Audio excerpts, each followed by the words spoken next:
Hi there, it's Alison from the Law School Toolbox. Today I want to show you something that's a pretty fun, cool tool you might be able to use when studying for your law school exams or just trying to put together the material. So this is called Claude. It's a generative AI. It's been trained, generally speaking, on the law. You can't really use it for legal research, but if you want to understand a topic and have it interact with you and give you some hypos to practice on, it's super exciting.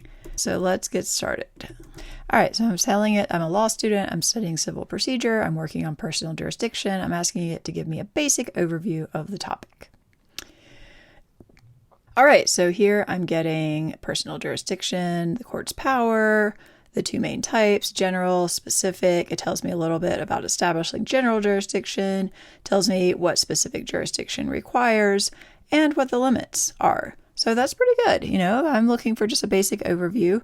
I think that's useful. Say that I want some cases, specifically cases about specific jurisdiction.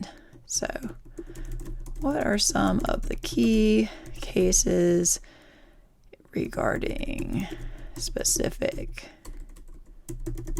jurisdiction, and why is each important? All right, so let's see what we get. All right, it's giving me some key Supreme Court cases: International Shoe, McGee, Hansen, Worldwide Volkswagen, Burger King. All right, great. So these may be cases you've read or haven't read, and I recall there was one called Asahi that I want to know about. So let's see. What was that about? Because I remember I read this case, but I just don't really remember why it was important. Okay, so here are some key points. It's the stream of commerce theory. All right. Okay, so just placing a product in the stream of commerce without more, not necessarily sufficient. All right, so at this point, I feel like I have a pretty good overview of the basics of the topic. I could go back and reference this. I might want to print it out. Let's have it give us some quiz questions. So let's just ask it. Can you quiz me on this topic? All right. And here it's going to give me a bunch of different questions. And let's just see what it does. And I think I'd rather have it give me questions that are, give me the questions one at a time and don't make them multiple choice, because I think that's maybe too easy. But if you did have multiple choice on your test, this would be a great way to do it. So let's see what we get now. What three elements must be met for a court to have specific jurisdiction over a defendant? Okay, so I remember one is minimum contacts. One is a constitutional basis.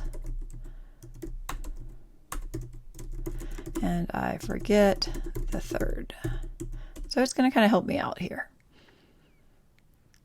All right, and you can see Claude's pretty friendly. So it's being encouraging. It's trying to help me through this. I got two of them. Or actually, I only got one. So in this case, might need to go back to the drawing board on memorizing the elements of specific jurisdiction. But this is really useful because it shows you that, maybe you did not actually get that close. So, I was close-ish on the second part, but I totally forgot the third. All right, so you can see that might be pretty useful. Now let's do a practice hypo. So can you give me a hypo to practice on? And you can see I don't really have to spell this out that much. It's not just going to give me a random hypo on anything. It's going to give me something on specific jurisdiction. It understands that we're in that universe. I don't have to spell it out every single time. All right, so let's see what we got. We got this hypothetical fact pattern. John is a resident of New York. He owns a construction company based in New York. He's entered in a contract. They're incorporated with their principal place of business in New Jersey. And he believes that there's been damage in New York. So he wants to sue them in New York. And the question is, does the New York court have specific jurisdiction over Bob's concrete company? Why or why not? All right, so let's look at it. So John is in New York. His company is in New York.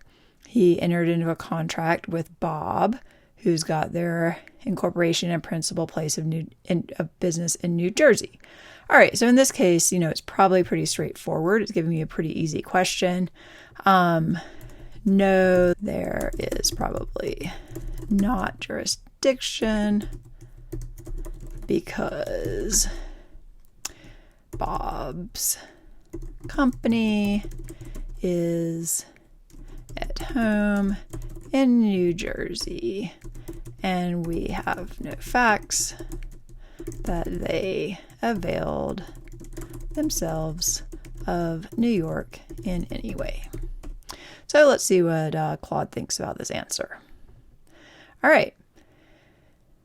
So here, this was a super easy question, probably not that difficult for most people who are watching this, but at least it helps you see if you got, anywhere closer to the answer.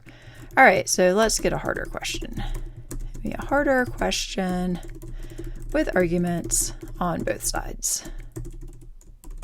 So here I want to ramp it up a little bit. So let's see what it does.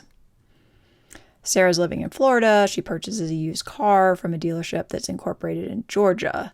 She purchases the car when she's visiting her parents in Georgia. A few months later, she gets in an accident in Florida, allegedly due to faulty brakes. So in this case, it's given me the answer. So you can see that sometimes you might have to be a little more specific on how you've laid it out so that you actually give it the answer yourself instead of having it.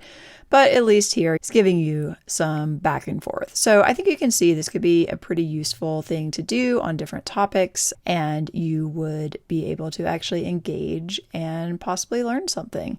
So the great thing is Claude can do this all day, particularly if you get the Pro plan, which I just had to sign up for. But, he can do this all day long. He can do it on a wide variety of topics. So if you are struggling with getting started on something, it can give you an overview, and then it can really quiz you and actually even give you hypos to practice. So that we want to do one more.